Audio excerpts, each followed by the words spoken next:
primarily involved in the development of digital SoCs. So I'll try and give you an overview of what it's like to design analog mixing in a large digital organization like Qualcomm. I'll give you some introduction to Qualcomm examples, bit of an overview of the company, what we do, what we work on. I'll speak a little bit about the Ireland team, which I am working, and after that, I'll talk a little bit about the analog design flow, and in particular, how we integrate our designs into very large SoCs.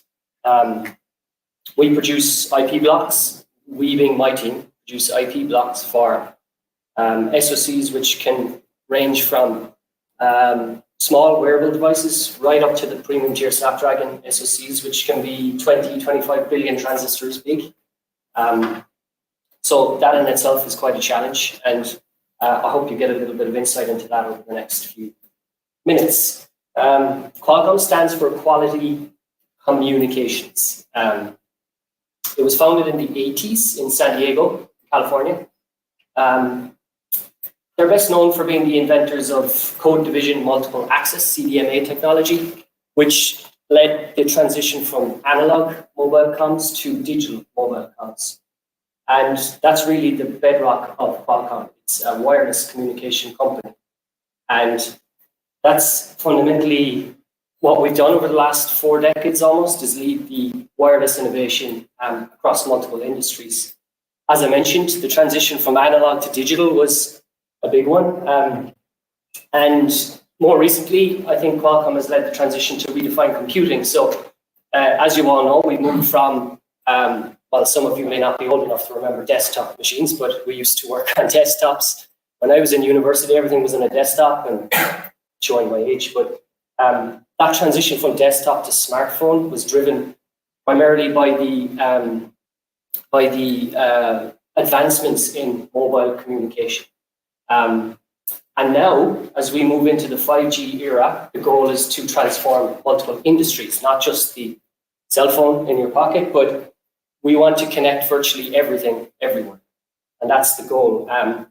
Qualcomm's here to transform how the world connects, computes, and communicates. Just to give you a brief history of mobile communications, we've made a leap about every 10 years in terms of comms, and it's defined by the G standard. In the 80s, it was 1G, it was analog voice, it was very, very large devices, which were primarily analog in nature.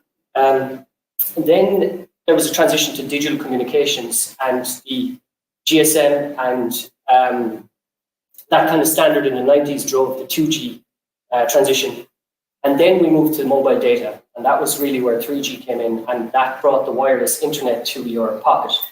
That involved multiple technologies like CDMA, which Qualcomm pioneered, and drove into the last decade of communications, which was primarily 4G. And you all have a 4G cell phone. It's brought mobile broadband and opened up multiple new use cases for your mobile device. And it's really being defined in terms of expansion from the desktop to the smartphone era. So for the next decade, 5G is being rolled out as we speak. Some of you may have a 5G smartphone or a 5G device. The goal of 5G really is that it's a future-proof platform. Its goal is to extend everything in terms of connectivity and connect that to the intelligent edge. And that's where the 5G new radio standard is going. And that's the goal, is to transform industries, not just cell phones, but across multiple industries. As you all know, mobile technology is essential. Over the last few years, it's become obvious really how mobile connectivity helps us do our jobs remotely, how it allows us to connect to things quickly, efficiently, fast, and how it enables us to connect to compute resources outside of the compute resources we might have in a given room. So driving that connectivity and compute is what 5G will do over the next decade. there's a list of industries up here. There's been a number of talks this week on healthcare applications.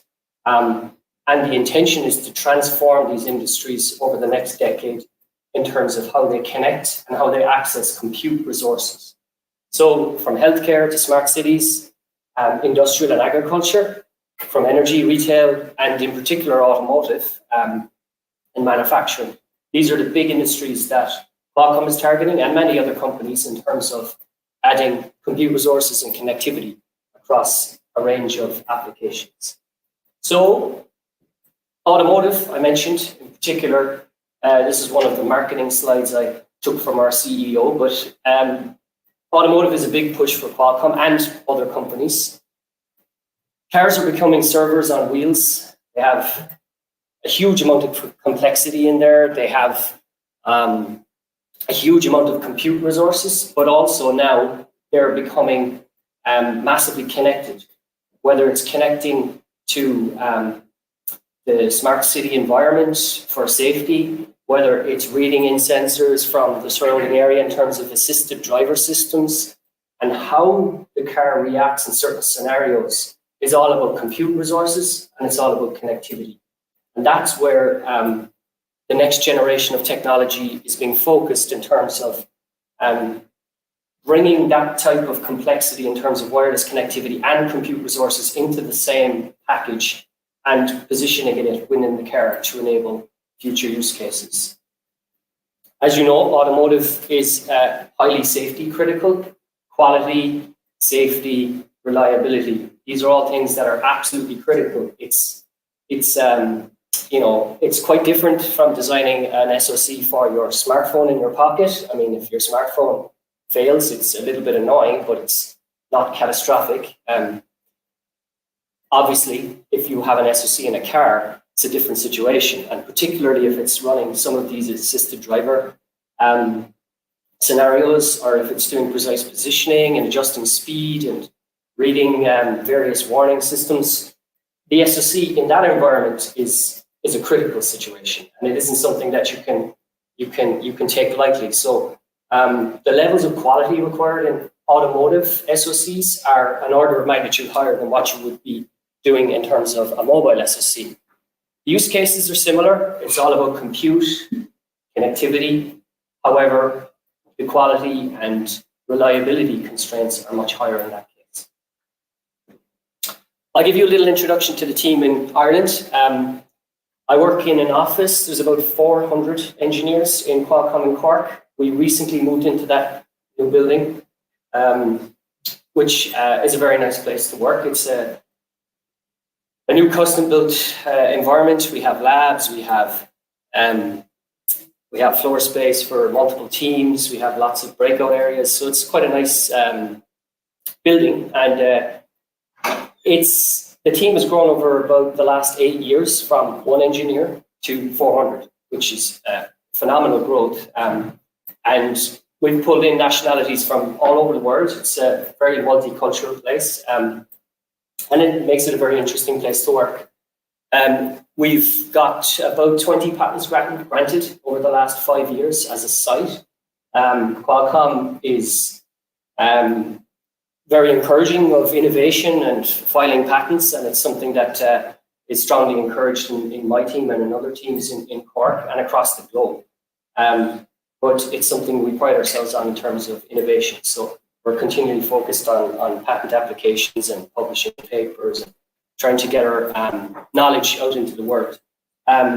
So yeah, it's a very interesting place to work, and it's a nice site. We have a presence all around Europe, Cork. We have some sites here in France. We have a couple of sites in Germany. And as well as that, we have a fairly big design operation in India, Bangalore, and San Diego, United States, obviously, where the headquarters is. We spend a lot of our time working with teams in Europe and San Diego and India. So it's truly a global company, which brings its own challenges in terms of time zone and trying to get the work done effectively across multiple time zones. But it's a truly global company, and collaboration and working together is part of what we do. And, I would say to all the students here today, one of the biggest things you'll learn going into industry is about teamwork. There is no job in industry anymore that involves just working on your own project in the corner. Those jobs don't exist anymore. It's truly about collaboration, working together. So any of the projects you're doing in university, whether it comes to teamwork and working out problems with people around you, that's what you're going to be doing in industry or even in academia these days. It really is about collaboration. The problems we're trying to solve are highly complex, and it takes more than one person to solve them. And that's kind of one of the messages you should take away from today is collaboration is a big part of being an engineer these days in some of these companies. So what do we do in Cork? Well, we work on systems and IP. The Cork team provides IP and systems for multiple platforms in Qualcomm. This year was the Snapdragon 8 Gen. It's a very large SoC. It's going into multiple products. The Cork team contributed IP across a variety of areas within that SoC. So we designed blocks that are on that SoC and were released to the market recently on the latest FinFET technology node. In order to do that effectively, we obviously have to innovate. We have to work on the latest technology. We have to collaborate, like I said, work with San Diego teams, European teams, teams in India, and our foundry partners in order to get the job done effectively and to meet the requirements of the product. And obviously excellence in terms of how we do it. So it's a very interesting place to work in the sense of the work you do now gets into products very quickly. That platform, can sell tens of millions of parts in a very short amount of time, and your work on that part is in suddenly across the market very quickly, which is quite unusual in terms of your impact in across multiple SoCs in the work you do. So it's very fast-paced, but it's very interesting in that respect to see, the SoC releases and you're like, oh, I worked on that last year and here it is in the market and for sale. And you can go and buy one and say, I contributed in a big way to that particular product. So that makes it quite an interesting place to work. In Cork, we have multiple teams. So I run the analog mixed signal team. There's about 60 engineers on that team. We primarily work on sensors and connectivity IP. So that's our role in Qualcomm. There are multiple other teams in the site in Ireland. There's a security hardware team, graphics team, an automotive team, machine learning AI teams. There's a team working on our 5G modem. We've got technology teams and advanced power control teams and corporate R&D teams. So it's a very broad array of teams in the Cork site. And in order to do, work on those teams, we have a broad skill set. So myself, my own background is analog mixed signal design, and that's what I do. And our team is primarily concerned with analog mixed signal design and verification. However, as you can imagine, in an SoC like this, there are multiple skill sets. There's digital designers, embedded software teams, software engineering teams at the higher level again. We have modeling teams working on various modeling aspects of the SoC. We have machine learning teams, silicon validation teams, both pre and post silicon test, physical design CAD teams, and tech node optimization teams working with our foundry partners. So lots of skill sets, very broad array, primarily, microelectronics, electrical engineering, but we have quite an amount of software engineering as well, and some physical test teams and lab teams as well. So it's quite a broad skill set, but it makes it an interesting place to work. Before I joined Qualcomm, I wasn't entirely sure what a lot of these roles actually meant, but now, as I've been there for almost 5 years now, I've come to terms with what tech node optimization means, or what emulation and silicon validation means when it comes to these big SoCs. So it's a place where certainly I've learned a lot in terms of how SoCs get put together and these big digital and complex SoCs get created and released to market. So I'll go back to what I know, which is the analog mixed signal design flow. And This design flow applies to many companies, but specifically in Qualcomm, I'll talk about some of the aspects of how you design analog mixed signal IP for big digital SoCs, and how there's some of the challenges that we face when we're working on this type of IP.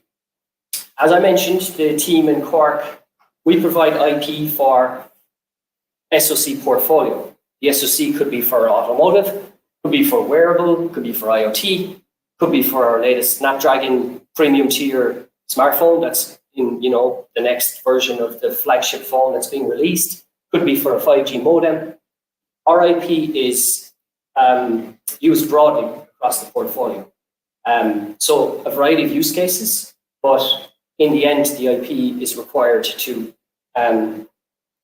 be put on some of these SoCs to meet the use cases defined. My team comprises of the teams shown here. Connectivity teams and sensor. SerDes and DDR are two connectivity standards, so we have a team working in both areas. We also have a sensor IP team who primarily work on sensors for limits management, and they are the bulk of our team. They're analog mixed signal design engineers. So when you come to some of the circuits that you're working on in university, whether it's a reference block or a band gap or a PLL, that's what many of the team work on here. In order to physically realize these IP blocks, we have big mask layout team. So mask layout is a highly prized skill set. Working on FinFET technology is extremely challenging. The design rule checks are extreme. There are thousands of them, and the layout engineers need to worry about how you stitch together the IP and how you make it ready for tape out. Any of you who've done layout in your academic studies will know it can be quite challenging to close some of the layout constraints when it comes to releasing an IP. Doing it on a FinFET technology node is even more challenging. I do not envy the task that some of the mask layout team have in terms of schedule. It needs to be ready next month, and here's the design, and let's get it done. It can be a big challenge, and but we have very experienced layout team in order to assist the analog design team realize the design and meet the fairly aggressive schedules, whether it's a test chip or whether it's a product. So that's the bulk of the team. We've got analog design and layout. And then we have two other teams at the bottom there, design verification and physical design. I'll show two slides to show you what that means in reality. But those two teams are crucial to the implementation and verification and quality of our IP going onto these SoCs. We have some support teams across system, lab, technology, CAD, IT, which allow us to do our job, and without whom the work would not be done, which also assist in terms of realization of our IP. So that's a kind of a summary of our team. We are a small part of a very, very large global team. We provide analog mixed signal IP to the Snapdragon SoC portfolio. There are multiple other teams doing the same thing. We've security hardware teams, like I mentioned. We've CPU teams, GPU teams, system validation teams, CAD teams, modem teams. We all contribute to the same product trying to release to the market. And it's about collaboration. Our role is to provide connectivity and sensor IP, but we have to work with everyone listed on this chart to realize our IP on these SoCs. We don't work in isolation. We're not a team that just hand over the IP and move on to the next product. We're a team that has to work with our colleagues to make sure the IP is integrated effectively and that it works when it comes to post-silicon. So it's about collaborativeness. Qualcomm is a very open company. I've worked in other companies, Analog Devices and Cypress Semiconductor. In a similar way, these companies have to be open and collaborative in order to get the job done. I think we have a variety of skill sets in our team, from analog design and layout, like I mentioned, or verification. But we need to learn to work with the SoC teams and some of the subsystem teams to make sure that the IP is integrated. And fundamentally, when the silicon comes back, the IP works. if you're integrating IP onto a Snapdragon for a critical function, like let's say generating a clock for a subsystem, the IP has to work over multiple conditions and over 100 million parts.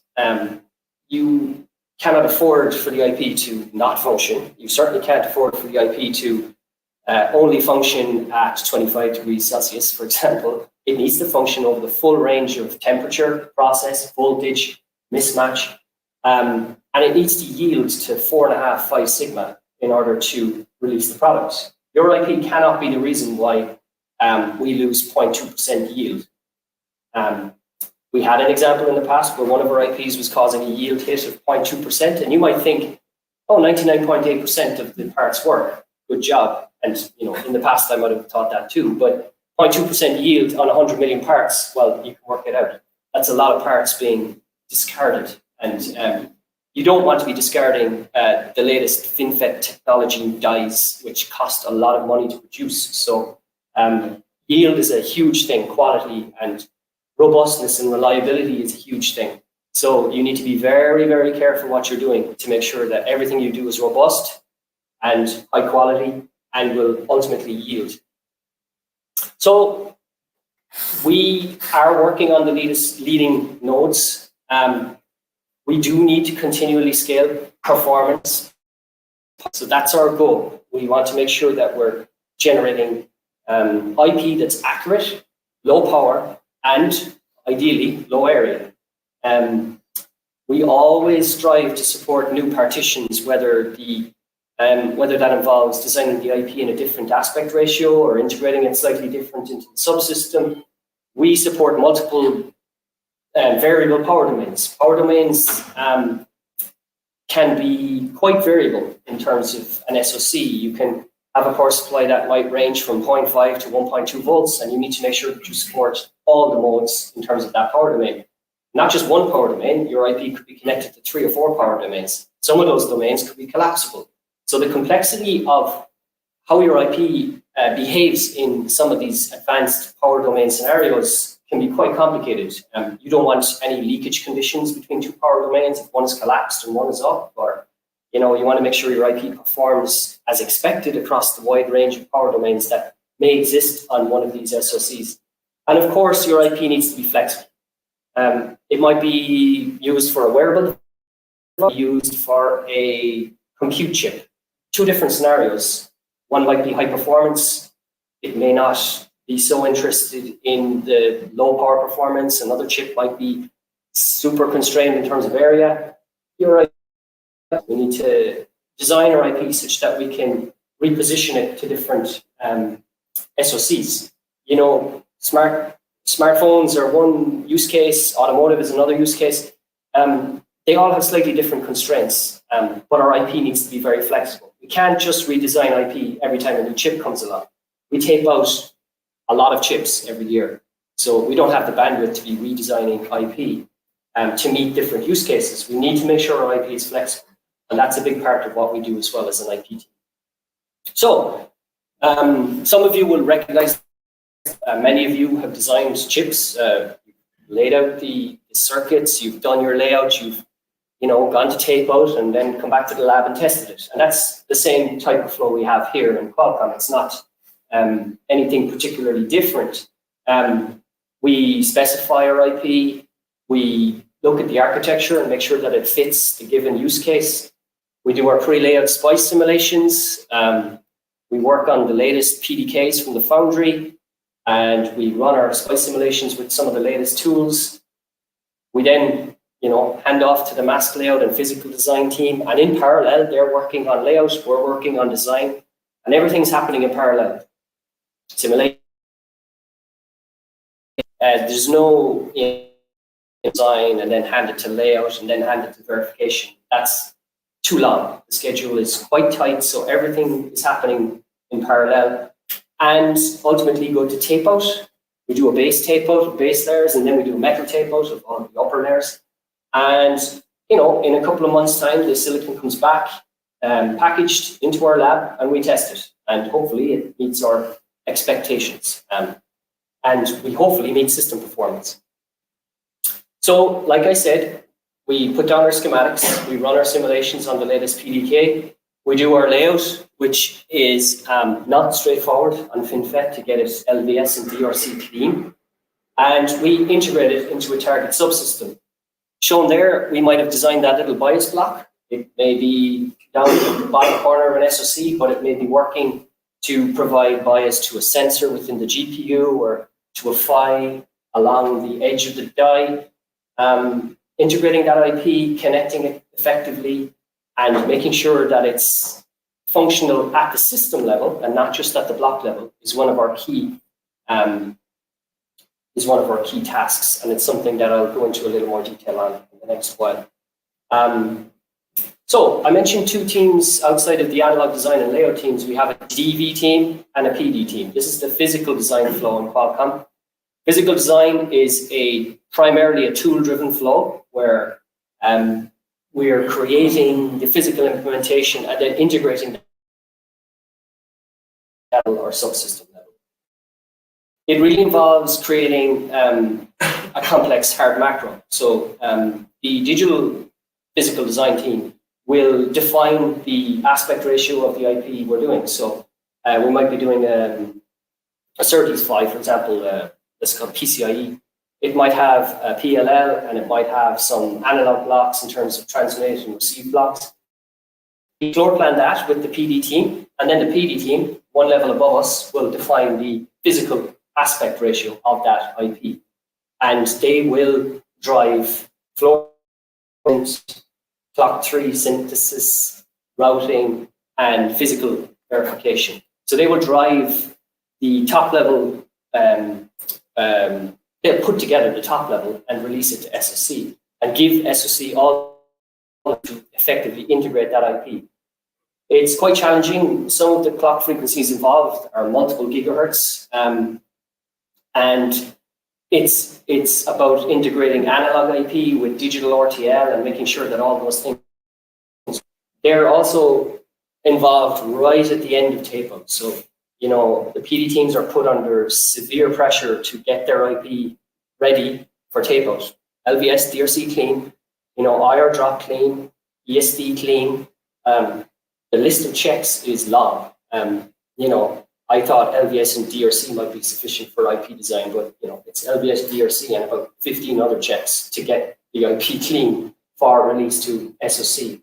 And then there's a PD team at SoC level who stitch together the 10 billion transistors and hook it all up and close timing at that level, which is also a physical design job, but slightly different in the sense of complexity. But our PD team help us realize the design and release to the chip. In parallel, our design verification team take the design and make sure it's correct and functional, and that it meets the requirements of the design. So they take the RTL and they take either a behavioral model of the analog or the actual splice of the analog, and they run a DV flow. And that's essentially a bunch of checks to ensure that the IP meets the quality requirements, and that we won't have any defects when we come back post-silicon. So they run a variety of checks, primarily driven by the Universal Verification Methodology flow, UVM. They run simulations, power-aware simulations. As I said, there are multiple power domains and power scenarios that you can have. So they check all those scenarios. They run, you know, assertion checks, gate level simulations, GLS. They run timing gate level simulations. They get more and more advanced in terms of the types of checks they're running right to tape-out. And they're either using the behavioral model of the analog, which is on the left, or they're using the SPICE version of the analog, which is on the right. When you're using SPICE, obviously it's a co-simulation scenario. It's a little bit slower. You can't run all the tests that you might want to run, but it gives you another level of confidence that your overall top level is behaving. They take inputs from the physical design team, push it into this flow, run those checks at gate level, and make sure that everything's functional. 100% coverage, 100% functional, and no bugs. So, no bugs. Well, sometimes you do all those things. You do your analog design, you do your physical design, you do your DV, you check everything, you're happy, and then silicon comes back, and you start getting headaches because the product team are telling you something's not working, or this is a bit broken, or what's going on. So a lot of the challenges involved in mixed signal design on these SoCs are things that we can't quite fully model, and are things that are involved with technology and stress effects and other things that you mightn't notice pre-silicon, but you certainly notice when you get the chip back.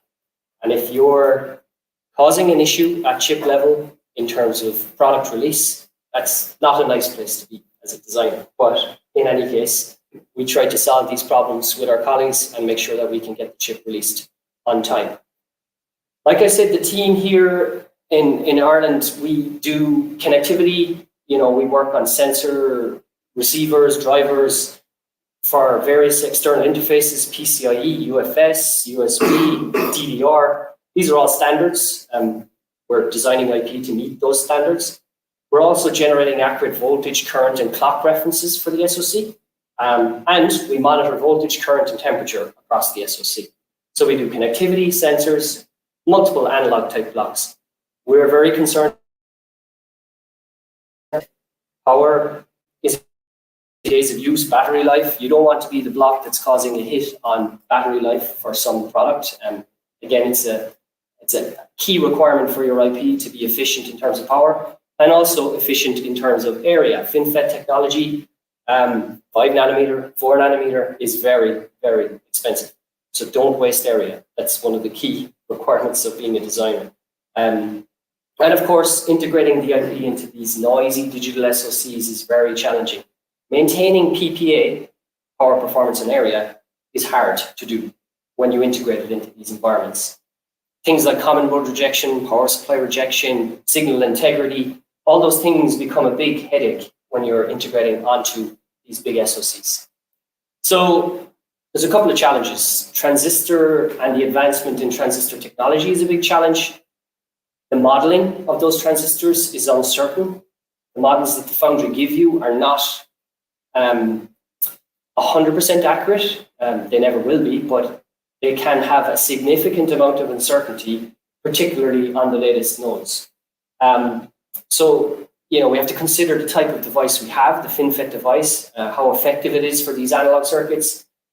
I'll give an example of an oscillator and some other circuits where, the IP can shift significantly from one process node to the other, and integration. How we integrate the IP into the system is extremely challenging and something you have to be very aware of. So we work on FinFET technology. It's been the driver for the leading tech nodes over the last decade. From 14 nanometer down to 4 nanometer and beyond is effectively being driven by FinFET.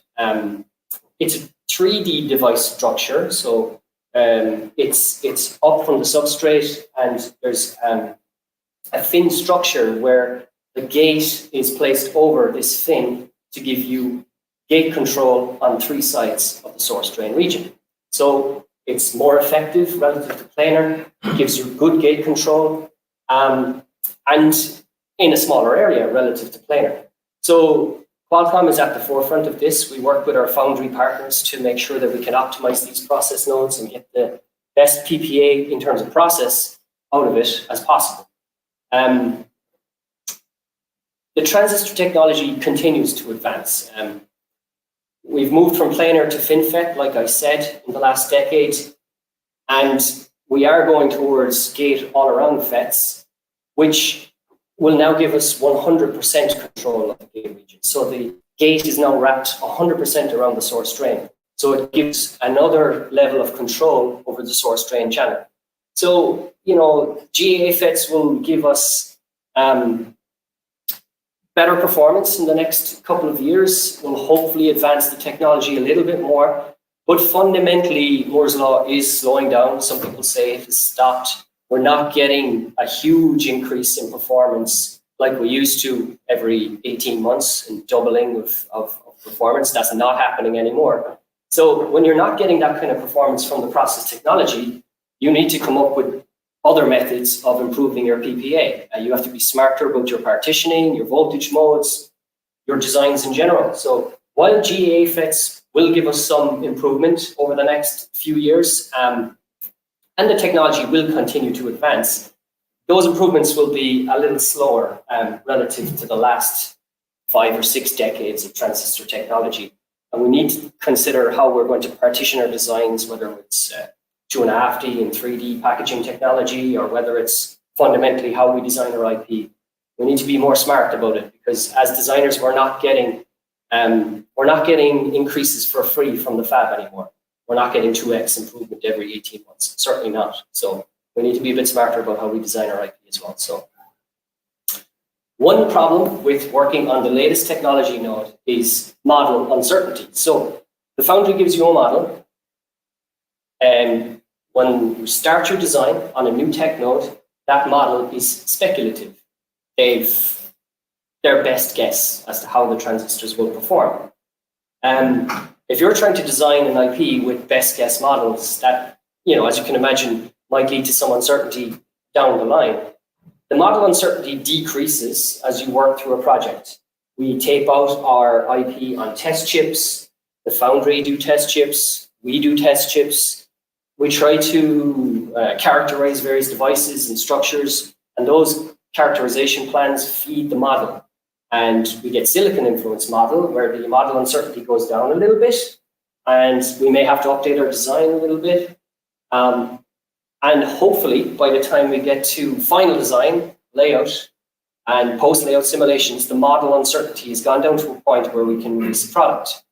But it is very important to remember that the technology development on the latest FinFET technology nodes goes hand in hand with your design. So, you can design a polished op-amp at the start of the tech node. That may be a very unpolished op-amp by the time you get to the final models, and it may not function at all like you expected. So you have to build in some margin in your design. You need to be very conscious that the models will change every couple of months, and they'll get some updates in the PDK. And you need to be careful how you design by being conscious of the models and how much silicon has informed those models and how competent the models are. Unfortunately, time to market, we need our SoCs out quickly.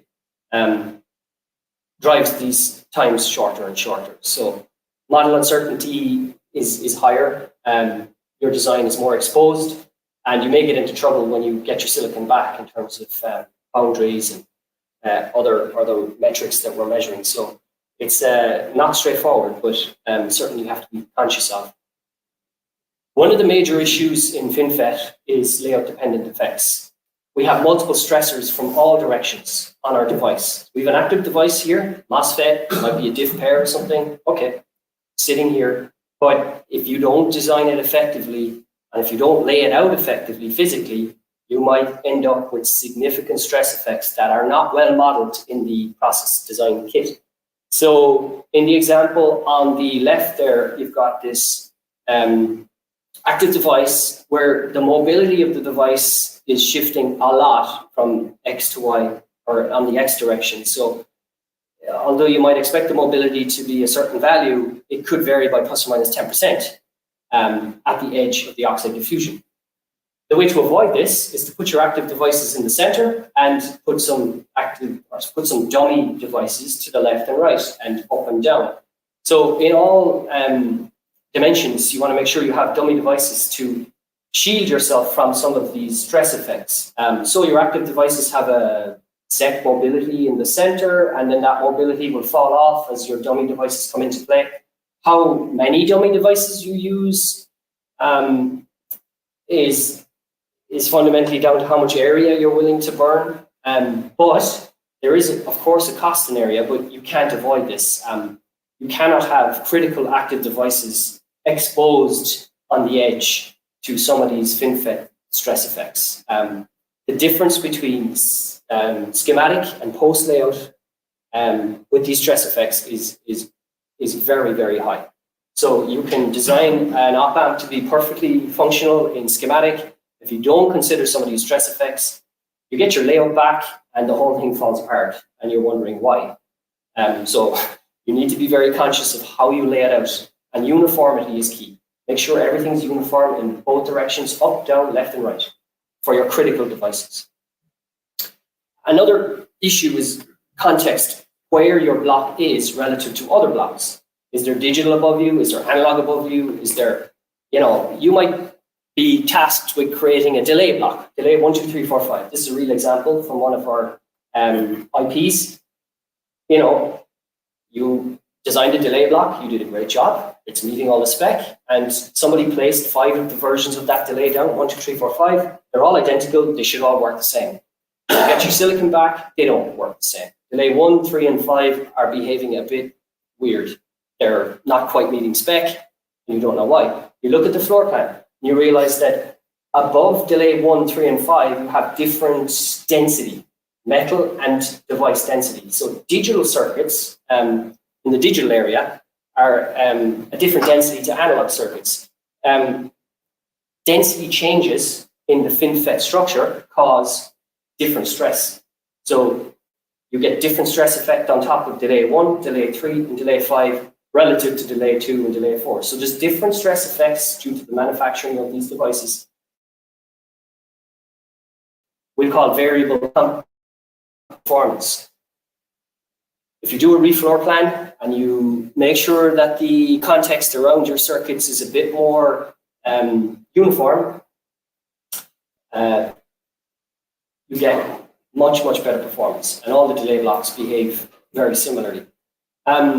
These examples are very important in FinFET technology, and it's something that, some of the stress effects in the manufacture of this technology means that it can shift mobility and shift other factors in the device threshold voltages by quite a lot. But these are best practices in general. I mean, if you're laying out blocks and you want them to be identically performing, you need to make sure that you have sufficient dummies. You need to make sure you're aware of the context where the block is going. It's as applicable, probably not, the effects aren't as great in 65 nanometer, but at the same time, if you want to ensure your blocks perform to the highest level, you need to obey some of these rules in terms of how you place your designs and relative to the digital circuitry around you. Running density checks are crucial in FinFET, and that's something that I'm trying to highlight there. One other thing that can really, it's not easily modeled, is package. We put our dies into flip chip packages, and the type of package can influence stress on the actual edge devices. So if your IP happens to be on the die edge, your mobility of PMOS and NMOS can shift plus or minus 10% or so.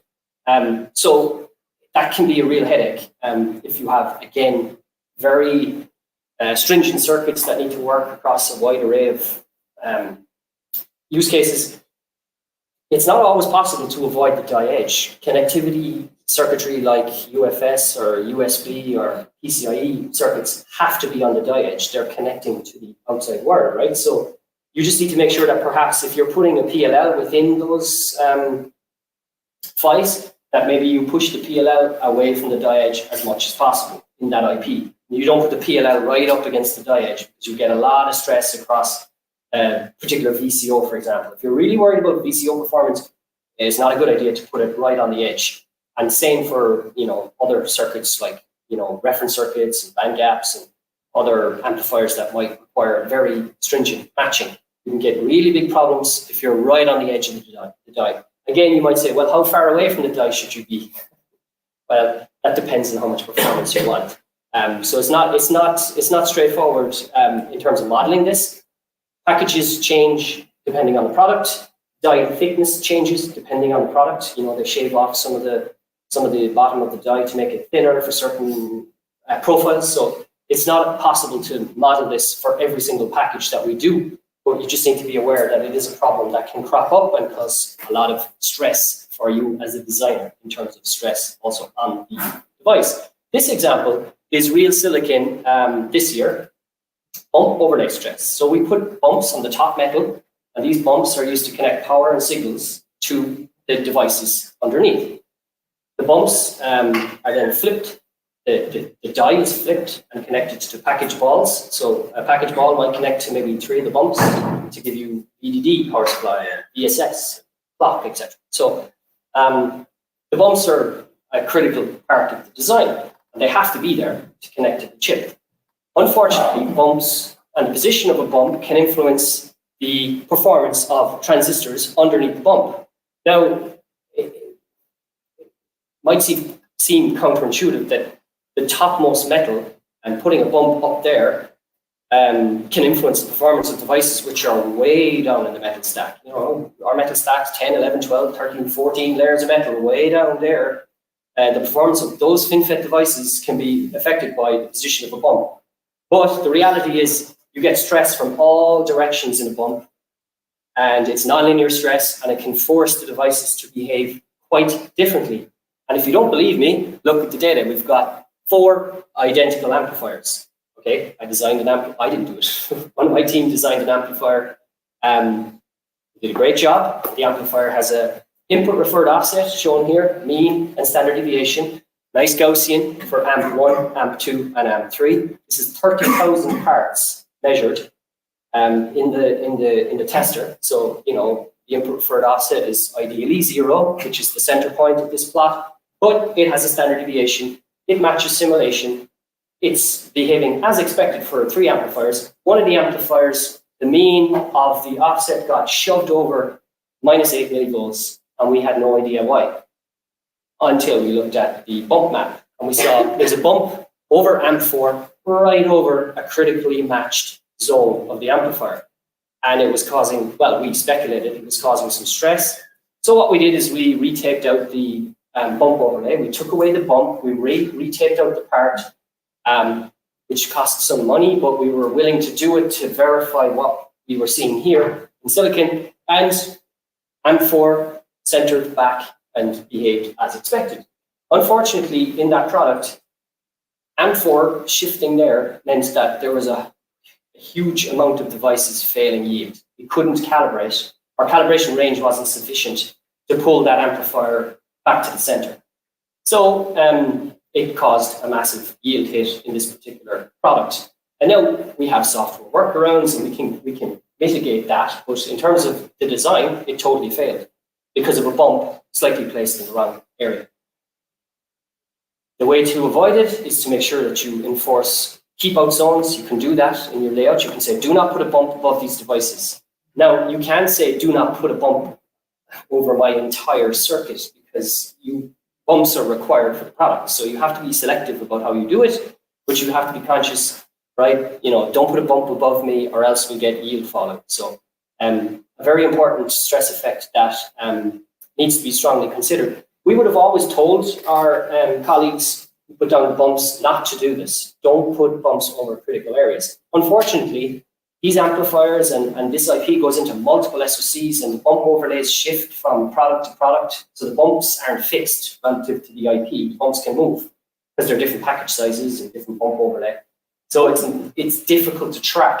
The only way to track is by putting a layer down to say, don't put a bump over here, and then you can review it with your physical design. So the last section, I'll talk about IP design and some of the integration challenges, and I won't keep you too long before lunch. So some of the circuits I mentioned, we work on band gaps. You'll recognize a simple band gap reference up there. It's one of our key blocks for generating bias across the SoC. We work on LPDDR receiver circuits like the one shown here, where parasitic capacitance is a huge consideration because they're running at multi-gigahertz. We work on PLLs, temperature sensors, voltage sensors, drivers, etc., etc. So they're all fundamental blocks that you will all learn about in university, and you'll be working on those in this environment, except on FinFET process technology. Like I said, it's about model uncertainty, it's about stress effects, it's about layout, it's about context, bump overlay, and all those things can affect it. If you put a bump over that DDR receiver, that will not behave like you simulated. So you need to be extremely careful. You put a bump over the BJTs, I can guarantee you the BJTs will start to shift relative to each other, and the performance will wobble when it comes to post-silicon. And if you measure it over 30,000 parts or 10 million parts, you can see some interesting standard deviation curves come out of it. So you need to be very conscious of where the IP is going and how it's integrated. So we get some positives of FinFET. We get negligible body effects. We don't have to worry about body effect anymore in FinFET. That's good. One less thing to worry about. There's improved output impedance. There's improved intrinsic gain. Unfortunately, source drain resistance is high. Parasitic capacitance on the devices is high. And as I said, we get lots of stresses from multiple nonlinear stresses around the structure. So uniformity is key in terms of the design of these devices. So in general, analog performance is good, but parasitic resistors and capacitors are quite high and can be quite challenging in terms of how we design. Connecting metal 0, metal 1, metal 2 into these devices and connecting to the source and drain and gate can be a big challenge. And it's difficult to get down into these devices. And therefore, you see some very high parasitic resistances as a result, which can be a challenge for high speed. We move from technology node to technology node relatively often. We're pushing the boundary of technology on a year-by-year basis. You might have a very nice oscillator designed in technology A, and you might go to technology B and run it over PVT, and suddenly the frequency is dropping for the same bias current. Now you could say, let's burn more current, but that's not really a good solution when it comes to products where you want to maintain power, performance, and area. So, new process nodes and more advanced process nodes get more and more hampered by layout-dependent effects, parasitic resistance, and capacitance, which can degrade the performance of something simple, like a VCO, in this case, a ring oscillator. So it can change the gain of the oscillator, can affect the performance of the overall PLL. And as well as that, phase noise, we're interested, obviously, in the jitter performance, the output jitter of a PLL, and matching performance across technology nodes and ensuring that for the same power, we get the same type of performance or better performance is tricky, and it's something that you have to continually work on. One of the major issues when it comes to designing IP on a Snapdragon like this is integration. So I have, great analog design team and a great physical design team, and we put together the IP, and we do a very, very, very good job of making sure the IP meets the requirements. Whether the IP is a bias block, a sensor, a PLL, a PHY, a buffer, whatever, and we do a good job of that. But putting that IP onto a very, very large die is very, very difficult.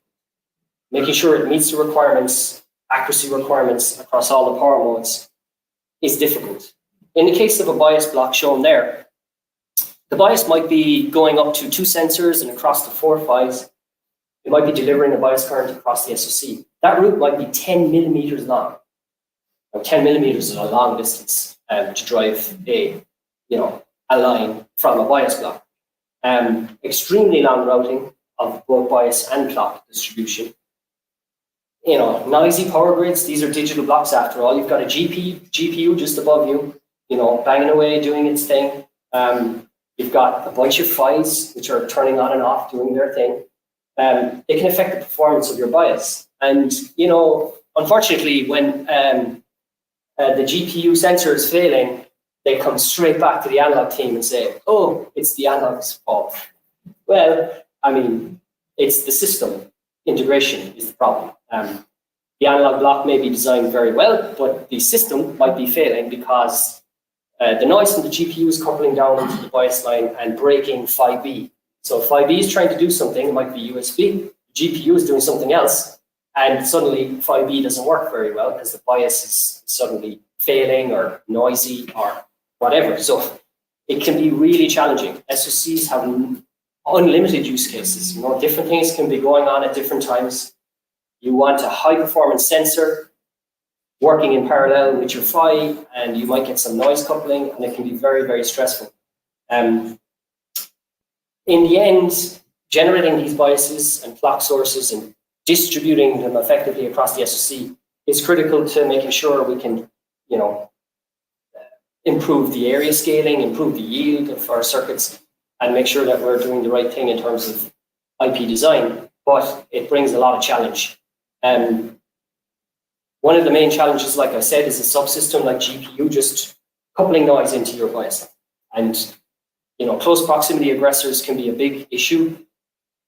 Some of the standard things you would all know: shielding, using dedicated routing channels, and using dedicated supplies for your IP. That's fine. We would ask for that all the time. Please shield our path, and please make sure that you give us a dedicated routing channel and don't put any clock lines next to us. And sometimes PD teams will be, amenable to that, and sometimes they won't. They go, no, the GPU is too big, there's no space, forget about it, you're not getting a shield. And then we'll say, well, the IP is liable to fail, and then they'll kind of start listening.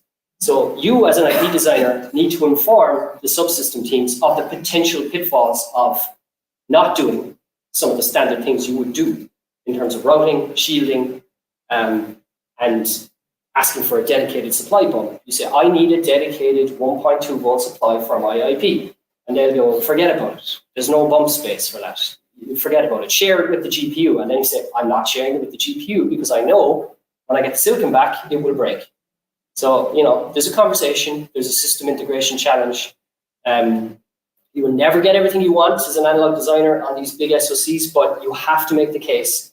And I continuously tell my team, if you're uncomfortable with how your IP is being integrated, make sure that you speak up before the table. The person they're going to call when it fails is you. Nobody calls the GPU team when the PHY is breaking. You say, yeah, GPU, you're causing all the noise in the system. It's about how your analog block works in the presence of noise. Does it have good power supply rejection? Are the shields in place? Did you make the right call as an analog designer? And that can be challenging. Unfortunately, you can also cause failure yourself. Your bias can be distributed to 4 or 5 PHYs. You can be turning PHY A on and off quite regularly, or collapsing it or whatever.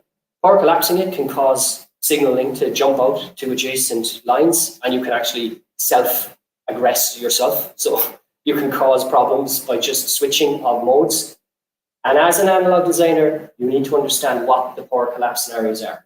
You need to understand that PHY A may do this, or PHY B may do this, and you need to make sure that you can properly route the lines such that things don't interfere with each other. You can make a decision on how the lines are routed to reduce coupling. So it's one thing, again, you need to be conscious of. So in summary, it's an exciting role being an analog mixed signal designer in a big digital company.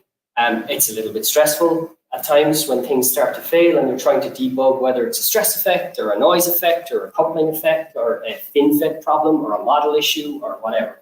Lots of problems it can be. IP designers are not about just designing IP.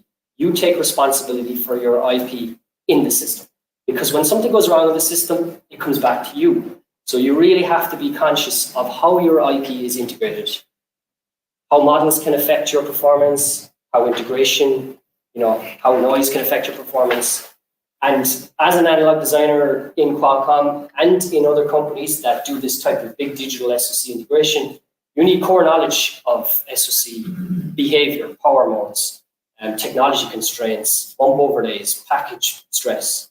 There's a long, long list. I'm adding to the list every year. So if I gave this talk again next year, I'd probably have 3 or 4 extra slides about issues we've encountered this year and how we try to resolve them. So it's a challenging road, but it's a rewarding one. So I hope you enjoyed the presentation, and I'll be happy to take any questions. Thank you very much.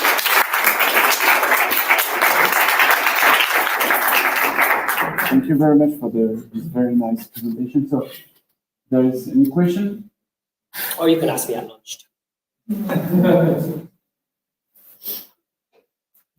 So, you mentioned about designing IPs for the optimized PPA. Yes. So, the question I have is and also you're going to support the IPs for various conditions like voltage change, or maybe for different products like you mentioned. Yeah. So, you definitely need to have flexibility. Yes. Like you have to have switches, you might have to turn on something and something. Yeah. So, once you add the flexibility, how do you optimize the power or the area? So it's a trade-off between how much flexibility you want to add versus how much area and power you're willing to burn. So it's always a trade-off between power, performance, and area. You can't gain on one without suffering on the other.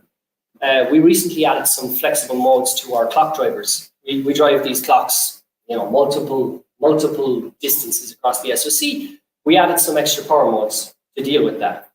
The cost of it was more power, And a customer recently came back and said, we noticed that the power has gone up from last year's SoC to this year's SoC. And we're like, yeah, we added a new high power mode to improve performance. And the customer was a little bit unhappy with that. They weren't willing to sacrifice power for additional performance. So again, we just change the setting, we back it off a little bit. So it can be customer specific. Sometimes customers are willing to burn more power for more performance, and sometimes more often they're not. So it can be difficult to predict all the use cases of your IP. I don't know next year what product might come on the roadmap which would use that IP. It might go into some wearable thing with, smart glasses, and it needs to be like a super low power because the battery is tiny and it's going into the rim of the glasses thing, right? So our IP might actually be too high power for that use case, and we might have to do a redesign specifically for that use case. We want to avoid that. We want to make sure our IP is as flexible as possible. Gives you all the power modes that you might use, but you don't know. We never know where our IP is going to go until the product comes up and they say, oh, we have a new product, it needs to go here, and do you have IP to work on that? And we're like, yeah, I think this IP is good. We can turn down this and turn off that. Sometimes we strip out function and we, release the IP. We prefer to reuse the IP we have as much as possible, because obviously that's the cheapest. I have one other question. So like you mentioned that there is analysis, you also need to know what is the environment your IP is going to be. Yeah. I do understand that the power routings, coupling and all those things you're shipping, that is fine. But for example, let's say that you have a band of reference, and if you're going to place in the digital environment with the diodes, it's going to pick up noise. Diode is an antenna. How do you avoid those situations? And do you specify the environment to the team, or I know you can put gardening, but there's certain limitations. We do attempt to put a lot of our analog IP in kind of analog islands, as far away from digital as possible. So we have a lot of our band gaps, for example, surrounded by other analog IP. So you create these islands of analog along the edge, perhaps, where you slot in your band gap. So you tell the system. Yeah, you floor plan. You just tell the system. You tell the system, do not put it, next to the GPU. Do not put it above the CPU. Put it in the area where it's designed to be, which is down in a clean, you got clean analog supplies. Now, sometimes your clean analog isn't so clean. It can be because you're transmitting on a DDR or whatever, and it's a couple of gigahertz, and suddenly it's not clean anymore. But you need to be, we have clean supplies. We have analog supplies. And we try to ensure that our critical circuits, like band gaps, are placed in these islands of analog and islands of clean supply and clean bump and clean package ball, and properly decoupled off chips. So you have to consider everything. Any other questions? Yes? For the analog designer should consider the effects. I want to know that how do I verify and consider, for example, the PLA should be how much far away from the power hungry the blast or the width of cutting or like that. As some designer should determine the way, how much far away, for example, like that. Yeah, it's a good question. By experience, I think is the simple answer.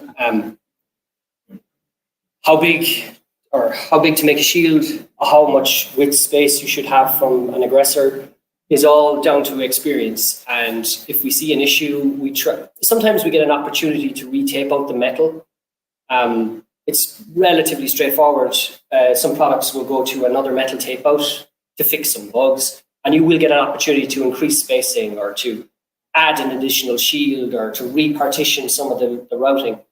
And then you can compare the same product V1 to kind of V1.1. Like you get to adjust things slightly. So you can make targeted adjustments, and then you can learn about how noise is picked up and how a better shield can further improve. And then you take that forward to all the other products. So you learn by doing, and you have a lot of data.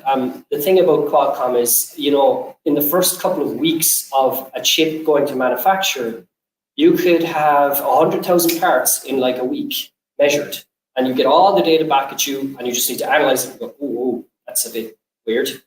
And then you get maybe to make a little adjustment in a metal tape out, and a couple of weeks later, you get another 100,000 parts, and suddenly you get a nice mean and standard deviation. You can do a lot of analysis in some of these very high volume parts. So you can make targeted adjustments. You can use your experience. But everything you learn about shielding and proximity and aggressors absolutely applies. The problem is you need to convince the SoC teams to invest those resources. You need to become good at explaining to a digital GPU guy why he should move his bump from that point to that point. He's like, I would prefer if you didn't put your clock bump next to my analog bump. And he'll say, why? And you'll be like, it's obvious why, but you have to explain why. You know, GPU, or, you know, digital engineer, you know, there's multiple skill sets, like I said. Your job as an analog engineer is to convince people why. You need to be able to explain why and convince them, you know, it's not a good idea to have a clock line next to an analog bias line. And someone will say, why? And you need to give an answer. You need to teach them.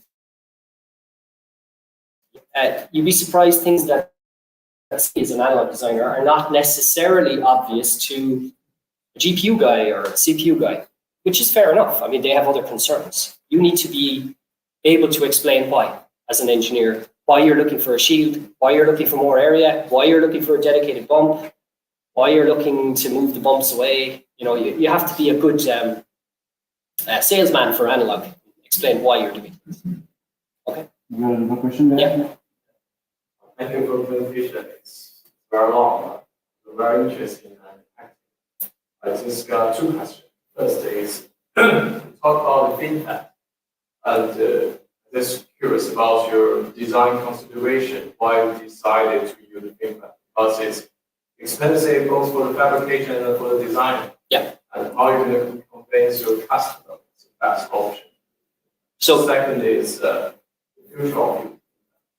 So yeah, why FinFET? In order to fit something like, so our products have, you can buy a laptop right now with a Qualcomm chip in it, which has a CPU, a GPU, a 5G modem, and a neural signal processor, as well as all the connectivity, USB and display ports and all the ports and everything, right? So one chip in a laptop does all those things I just described. In order to fit a 5G modem, a CPU, you know, let's call it a 10-core CPU, and a monster GPU, and a neural signal processor, and all the connectivity I described, on one die, you have to use FinFET technology. It's the only technology that can integrate all that stuff on one die, and then we can sell it to you in a laptop, and you can either buy that or you can buy the Intel version, right? So that's basically it. It's about integration. So FinFET is driving integration. Yes, it's expensive, but the economy of scale means we can produce 100 million units in, I'm just pulling numbers out. I don't know how many units are produced, but we can produce 100 million parts in a year, perhaps, which is why every cell phone on the next generation technology will have a Qualcomm chip in it. We can scale it quickly. We can integrate tons of stuff. And FinFET is the only option. It's expensive. You're paying for it when you buy your laptop or you buy your smartphone. You're wondering, why is the price of smartphones going up like $100, $200 every year? It's because there's more functionality in it. There's more, it does more. A 5G modem is one of the most complex things you can ever design. There are very, very few companies who can design a 5G modem. The list of companies is small in terms of, and to integrate that on a die in parallel with CPU, GPU, NSP, and all the other functions is not straightforward. And, you know, FinFET and the latest FinFET technologies give us that. What's the next generation? 3GA gate-all-around technology is the next big step in terms of process. It will be super expensive. The fabs cost tens of billions of dollars to build. But there are companies out there, Qualcomm, Intel, NVIDIA, Apple. We all want to produce silicon on those latest technology nodes because it gives us some benefit in terms of PPA. Even if you get 10% benefit, people want to People want to spend money on that because it differentiates you from your competitors. So we can't afford not to be on the latest technology, but it is giving us benefits in terms of what we can put on an SoC. Okay, thank you. I propose maybe just one short question because we have to go for lunch. All right, go for it. Last question. So thank you so much for the presentation. It was really inspiring. My question is more personal than technical. Have you been always working on analog design, huge SoCs like you've been doing now? Or No, I haven't. I've been with Qualcomm for 5 years, so everything in this presentation about SoC design is specific to my experience over the last 5 years. Prior to that, I worked in analog devices on high precision data converters, transceiver design, which were more specifically analog chips, effectively. 90% analog, 10% digital. Here it's 10% analog, 90% digital, which brings different challenges. The IP design process is similar in every company.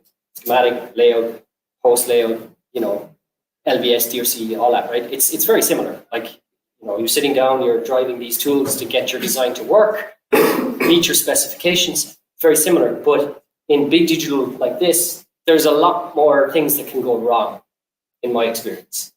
And in my experience, they always call the analog engineer when something goes wrong. Because everyone says, oh, it must be the analog. Keith, your block is failing. Like, no, it's not. And you have to again explain why it may or may not be failing. Sometimes the block is failing because of poor system integration. And that's the point I'm trying to make. And, you do, unfortunately, as an analog designer, have to take responsibility for your block in the system. You have to be responsible for the end-to-end performance. And even if it isn't your fault, it's still your responsibility, and you have to come up with solutions. So, is that a good thing? Maybe. It's interesting. I mean, I go back to my inbox and there's like 4 or 5 silicon issues in my inbox, and someone's saying this isn't working, that's working, this working. But like, as someone explained to me, one of my VPs said, well, in Qualcomm, we bring all the issues out into the open. We say, that's not functioning right, that's not functioning right. And we try to fix the problems. We're always talking about problems. It might seem quite negative, but it's about solving problems. And that's what my team is here to do, solve problems. So, might be sometimes negative, but when you solve the problems, you can learn a lot. Thanks. Okay, thank you again, Keith.